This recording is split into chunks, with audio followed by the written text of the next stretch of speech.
tournament on Wednesday. Lakers fans had a brief scare last night when LeBron appeared to tweak his right ankle, slow to get up. But after the game, LeBron said he'll be fine. And when asked about facing Steph Curry in the playoffs, he said, quote, "We're playing versus, in my opinion, the MVP of our league this year in Steph. We got to be prepared for everything they have. They got championship DNA." So Chris Broussard, on a scale of 1 to 10, how confident are you in LeBron's Lakers making it out of the West? Well, before he went down with the little ankle tweak near the end of the game, I was a 7.5. Now I'm a 7.0. All right, so I clearly have the Lakers favored to win.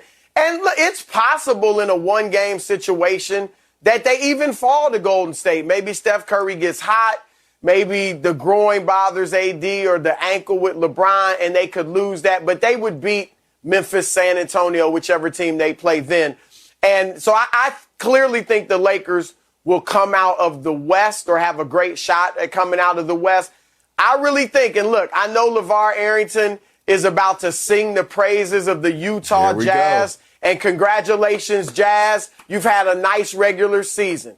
But the only team in the Western Conference that can beat the Lakers in a 7-game series if AD and LeBron play are the Los Angeles Clippers. And even then, I've got the Lakers favorite. So I think they got a good chance. Here's the things I like. Yesterday, I thought LeBron looked great. I thought he looked much better than he did in the 2 games he played a couple weeks ago before he re-injured the ankle. He had explosion. He was up in the air. He was turned in the corner. I thought he looked great. I loved in the middle of the second quarter when he goes to the hole, gets fouled hard, lands on the ground. Now, usually when LeBron gets fouled hard, he falls and he takes his time to get up and, you think it might be a season-ending injury or something. Yesterday, he popped back up immediately. And it was like he was sending a message to the rest of the league saying, yeah, playoff LeBron is in the house. So I love the attitude that he displays. Secondly, AD, I know yesterday only 14 points, but the last few games, he has shown signs of the old AD. Had 42 and 12, had 36 and 12, had 3 blocks in one of the games. So AD is looking better. And then over these last 5 games when the Lakers have been winning, AD and Andre Drummond have actually played well together. They've been a +9 net rating on the floor together.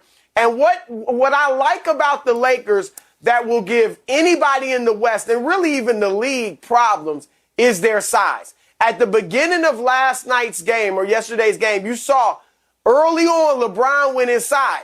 He backed down into the post. He drove into the post. He made cuts for layups in the paint. And then AD took his turn. And he was in the post a little bit. And, of course, Andre Drummond at times. The Lakers' size, they have a formula that's going to be tough for anybody in the league and anybody in the West. And that is their size on the offensive end and then their stellar defense. So I like what the Lakers have, and I think they should be the favorites to come out of the West. I'm with you there, Chris. I got them at about an 8.5.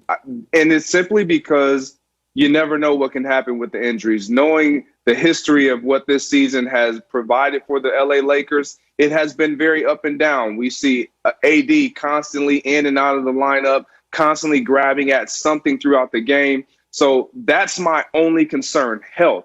Barring they are healthy, I think that the Lakers win out of the West. They come out of the West simply because of something that you said. There's 2 things you mentioned, Chris, attitude and then their size.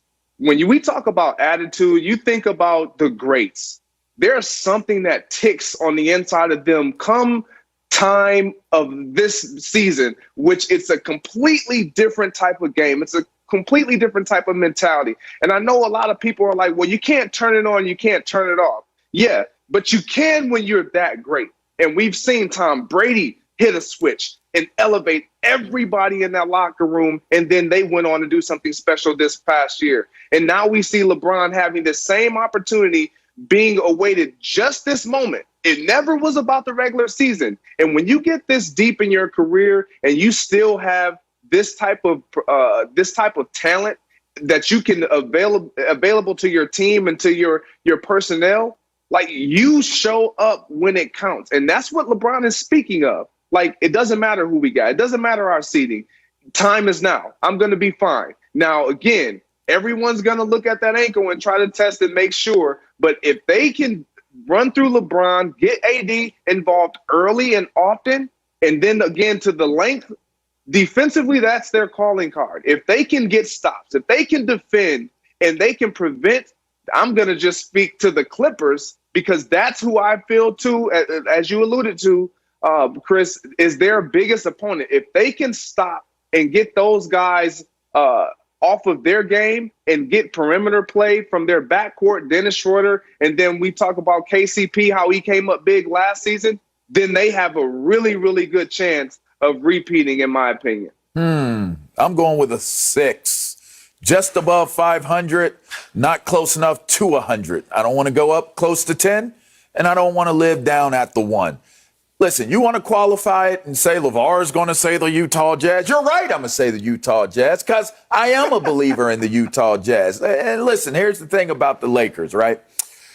I've determined and I've come to the conclusion, I'm not a Lakers hater, but what I am is a Laker. I am a Laker magnifying glass. I am a microscope, so to speak, and I've put it under. I put it on the Petri dish, or took it on, put it on the slide, put it under the magnifying glass. And you know what I see? This big word, if. We should call them the LA ifers. You know why? Because I think I counted at least 20 ifs in both of y'all's statement about, and discussion point about the Los Angeles Lakers, the ifers. And the thing about it is, if we're going to continue to say, if LeBron is this, if AD is this, if the Lakers can do this, if Dennis Schroeder can stay away from protocols for COVID, if we have all of these things, if. I'm so sick and tired of hearing about ifs. And for me, when I look at what's going on here, I just want to look at one real fact that plays into the factors of why I look at the Utah Jazz and say they can do it. The Jazz versus teams over 500, they're 21-13. The Lakers versus teams over 500, they're 20-21. That's 42% versus 60%.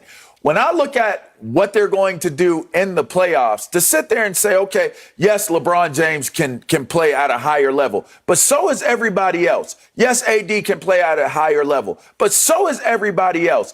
I am so tired of this bandwagon mentality that we have towards this LA Ifers team. And J-Mac, if I'm saying who's coming out of the West, it's not the Lakers that I have set as the first team. They're probably a 1A or a 2A if you're asking me. I think there's several other teams that I would look at, including the Utah Jazz. So if you're scoring at home, boys and girls, LeVar was at a 6. Chris Wishy-Washy Broussard was like a 7, 7.5. Greg Jennings a touch higher. I'll give you the real talk right here. The Lakers are the gambling favorites if you go out to the desert, and that's why they're a 9.5, yes, 9.5% chance the Lakers come out of the West. Chris, I cannot believe you and Greg Jennings continue to talk up these fraudulent paper clips. Do you know what happened to your Clippers in this final week of the season? They were so terrified of LeBron and AD. They were ducking them because they didn't want to see the Lakers in the second round, Chris. Seriously, the Clippers tanked against OKC and Houston, the two worst teams in the league, just so they wouldn't have to face the Lakers in the second round. LeVar, this isn't even about the first round. They wanted that 4 so they would face Utah, okay, in the second round, and then, we'll face the Lakers in the conference finals if we have to. That's the confidence level of your Clippers that you guys think has a chance. This is all about LeBron and Anthony Davis. And what you've seen, LeVar, with this 20-21 record against teams over 500, hello, Anthony Davis missed 9 weeks, okay? LeBron missed 26 of 28 games. Stop with that, okay? It's the truth, Lakers, but that's the reality. LeVar, this is what you That's mean. the reality. Yeah, they missed a bunch of games.